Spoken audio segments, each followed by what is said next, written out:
Në fitore e thellë 6-1 të Vllaznisë në futsal ndaj Flamurtarit, ta kemi luajtur në kryeqytet për gjysmëfinalen e kampionatit, kanë merrit goloshenuesit e kësaj ndeshje në mënyrë të veçantë dhe autori i 3 golave, Ari Debaxhia, por merit veçantë ka edhe Besfort Gjokle që hapi serinë e golave me golin e shënuar në start të ndeshjes. Urime Gjokle. Faleminderit.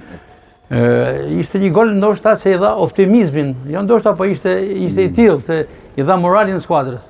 Në Allah i vetë besim, kërët e ekipin, na lozim atër edhe ma lirshëm, pavarësisht se ishim shumë tensionum për neshje si ishte gjysmëfinale, cila kena punu tash gati 2 javë që punojmë për këtë neshje.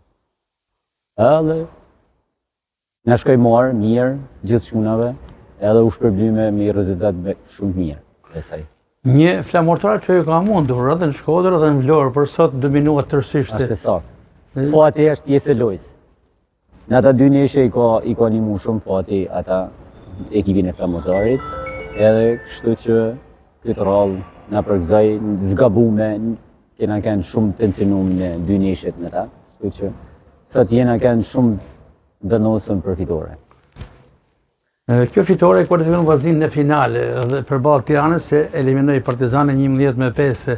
Si shikoni këtë finale përballë Bardhë Bluve? Finale gjithmonë, finale është e bukur. Gjithmonë. Do të punojmë me çunat, do të përgatitena. I Tiranë si na e kena mujt këtu, mbrën Tiranë, na ka mujt mbrën. Do të shkurt do ta vlerësojmë. Do të bëjmë maksimumin tonë, do ta vlerësojmë isaj si kena vlerësuar Flamurtarin, do ta vlerësojmë edhe Tiranë. Besfort, Tirana luajti përpara jush në këtë pallat sporti, mundi Partizanin, por nuk u largua nga pallati. Të gjithë ndeshjen Vllaznia Flamurtari kanë ndjekur me lapsën e dorë duke vëzhguar ekipin fitues që ishit ju. As që diskutohet, po ashtu njëjtën gjatë do të kishim ballë ne. As që diskutohet se është një kundërshtar si e ka dominu futsalin shumë vite. E është fituese e kampionatit shumë herë. Por këtë rallë besoj se inshallah me ndihmën e Zotit edhe të ekipit e gjithëve do ta fitojmë. Suksese për sport. Shumë faleminderit.